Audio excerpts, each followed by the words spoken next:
Welcome students, welcome to my channel Bharatiya education Deoghar. आज हम लोग क्लास 11 बिजनेस स्टडीज़ पढ़ेंगे। हम लोग पहली बार बिजनेस स्टडीज़ पढ़ेंगे।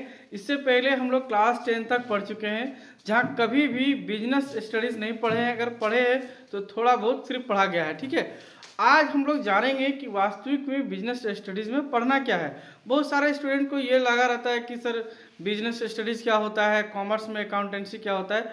तो आज हम लोग कॉमर्स का एक सब्जेक्ट बिजनेस स्टडीज़ को समझेंगे पहले कि ये होता क्या है, पढ़ना क्या है, और आज चैप्टर 1 का एक छोटा सा टॉपिक पढ़ेंगे, ठीक है। चलिए सबसे पहले जानते हैं कि बिजनेस स्टडीज़ क्या होता है। बिजनेस स्टडीज़ में जैसे कि लिखा होता है, बिजनेस स्टडीज़ मतलब व्यावसायिक अध्ययन। व्यावसायिक अध्ययन आप अगर माने तो बिजनेस तो आपको आसानी से समझ सकते हैं, मतलब कोई भी बिजनेस या बिजनेस से रिलेटेड जितने भी क्रियाएं हैं, बिजनेस या बिजनेस से जितने भी रिलेटेड क्रियाएं हैं, मतलब उससे संपर्क किया हुआ जितना भी क्रिया है, उसका जो अध्ययन करेंगे उसी को हम लोग व्यावसायिक अध्ययन कहते हैं।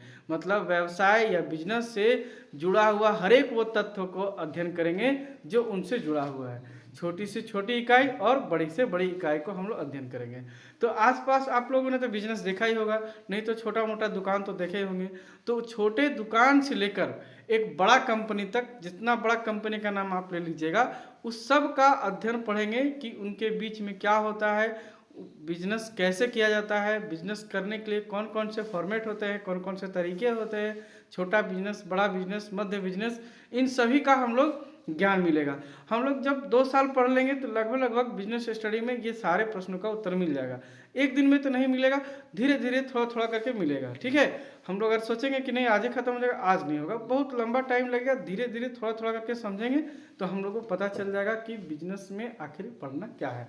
शुरुआत बस इतना ही है कि बिजनेस का मतलब हो गया कि वो सारी क्रियाएं, मतलब बिजनेस से जुड़ी हुई वे सारी क्रियाएं जो बिजनेस से ही जुड़ी हुई होगी, उन्हीं को हमको पढ़ना है, ठीक है।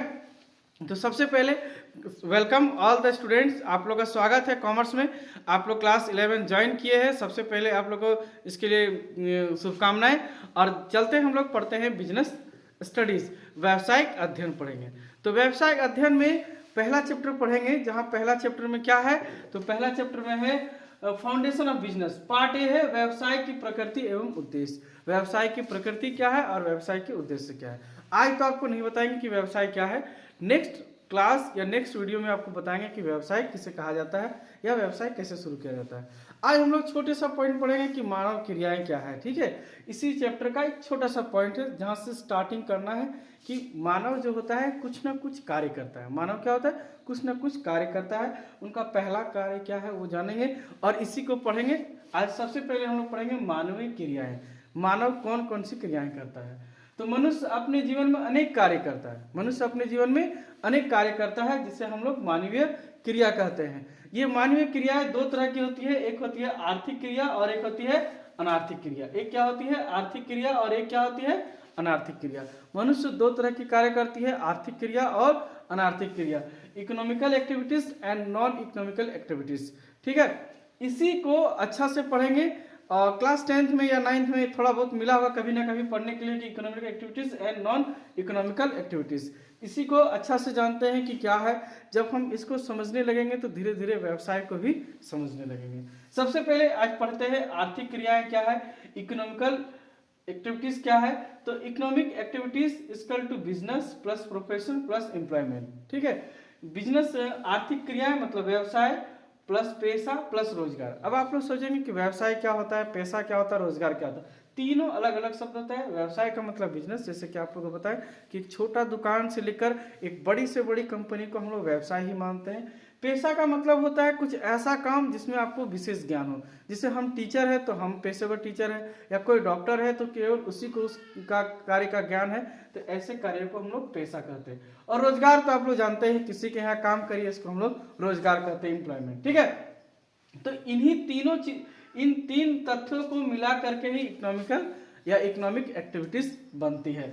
मनुष्य की वे क्रियाएं जो धन के उत्पादन, विनिमय, वितरण एवं उपभोग से संबंधित हो, आर्थिक क्रिया कहलाती है। धन के उत्पादन है ना, हाँ, धन के उत्पादन, विनिमय, वितरण और उपभोग से संबंधित हो। मतलब कहता है कि जहां पर धन पैसा होगा, मनी, ऑल द मुख्य उद्देश्य धन या मनी अर्निंग करना होता है ना, पैसा कमाना होता है। आर्थिक क्रिया का मुख्य उद्देश्य होता है पैसा कमाना, और पैसा वहीं कमाया जा सकता है यहाँ तो या तो कोई चीज़ का उत्पादन हो, फैक्ट्री लगाओ, उत्पादन का मतलब हो फैक्ट्री लगाओ, या विनिमय हो, एक दूसरे से लेन देन हो, या तो वितरण हो, या तो चीज़ों को बांटना या बेचना या सेल करना। इन सब चीज़ों को देखिए, ये सारा जो है ना थोड़ा हिंदी टफ है, लेकिन है कुछ खास नहीं। जैसे उत्पादन को प्रोडक्शन कहते हैं, विनिमय को एक्सचेंज कहते हैं, एक दूसरे से अदला बदली करना, और वितरण का मतलब होता है बांटना। तो इन सब क्रियाओं को मिला के हम लोग क्या कहते हैं, आर्थिक क्रिया कहते हैं। साफ साफ शब्दों में अगर कहा जाए तो वे क्रियाएं जहां मनुष्य पैसे से मनी का कार्य करता है, ऐसी क्रियाओं को आर्थिक क्रिया कहते हैं। साफ साफ शब्दों में कहा जाए तो आर्थिक क्रियाएं वे क्रियाएं जहां पर धन का उपयोग किया जाता है, उन्हीं को आर्थिक क्रिया कहते हैं। तो धन का उपयोग मुख्यतः 3 जगह होता है, उत्पादन फैक्ट्री में किया जाता है, विनिमय एक्सचेंज एक दूसरे से लेन देन में किया जाता है, और वितरण में किया जाता है। ऐसी क्रियाओं को हम लोग कहते हैं आर्थिक क्रियाएं। ठीक है, आप लोगों को लगता है समझ में आ गया हो। अगर इसमें भी अगर आप लोगों को कोई समस्या या परेशानी हो तो आप लोग कमेंट सेक्शन में कमेंट करेंगे, हम जल्द से जल्द उसका रिप्लाई करेंगे और आपके प्रॉब्लम का सोल्यूशन करेंगे। क्योंकि देखिए पहली बार हम लोग क्लास 11 में बिजनेस स्टडी पढ़ रहे हैं, तो हो सकता है कि कुछ समस्याएं आती होगी समझने में। अब हम लोग देखेंगे कि अनार्थिक क्रिया क्या होती है ना। तो इसी के साथ आप लोग एनर्जी बनाते रहिएगा, देखते रहिएगा, और एक बार लाइक कर दीजिए और एक बार चैनल को सब्सक्राइब कर दीजिए। अनार्थिक क्रिया क्या है? मनुष्य अपने जीवन में अनेक क्रियाएं करता है। क्या करता है? बहुत सारी क्रियाएं करता है जहां धन का उपयोग नहीं होता है। ऐसे भी क्रियाएं हैं बहुत सारी जहां पे धन का उपयोग नहीं होता है, बिल्कुल नहीं होता। बहुत सारी क्रियाएं हैं केवल समाज के हित या अहित के लिए होता है, लेकिन जरूरी नहीं कि वो क्रिया समाज के हित के लिए हो, तो हित के लिए भी हो सकती है और अहित के लिए भी हो। तो ऐसी क्रियाओं को हम लोग क्या कहते हैं? अनार्थिक क्रिया कहते हैं। ऐसी क्रियाओं को क्या कहते हैं? अनार्थिक क्रिया कहते हैं। जैसे प्रेम, झगड़ा करना, किसी से रिश्ता बना लो, कोई दोस्त बना लो, किसी आंदोलन में भागीदारी ले लो, ऐसी क्रियाओं को आर्थिक क्रिया कहते हैं। यहाँ पर कोई पैसा खर्चा नहीं होता है। आप हमारा चैनल को सब्सक्राइब कर दीजिएगा तो इसमें भी शायद ये भी अनार्थिक क्रिया हो जाएगा, लेकिन कहीं ना कहीं बाद में जाके आर्थिक क्रिया बन जाएगी।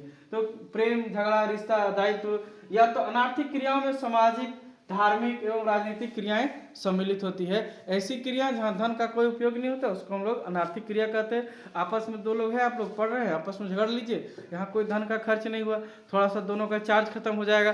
ठीक है, ऐसे लड़ना नहीं है आप लोगों को मिल के रहना है। तो आज हम लोग पढ़े बिजनेस स्टडी में कि व्यवसाय क्या होता है। बिजनेस स्टडी धीरे धीरे पढ़ेंगे, नेक्स्ट क्लास में हम लेके आएंगे जहाँ आपको बताएंगे कि व्यवसाय किसे कहते हैं और व्यवसाय कैसे किया जाता है, इसके बारे में जानेंगे। बने रहिए, ज़्यादा से ज़्यादा स्टूडेंट को शेयर करिए, ज्वाइन करिए, और कोई परेशानी है तो कमेंट करिए। इसका नोट्स आपको टेलीग्राम चैनल में मिल जाएगा, जो हम लिंक में दे देंगे, न्यू भारतीय एजुकेशन देवघर, वहाँ आपको मिल जाएगा। Thank you.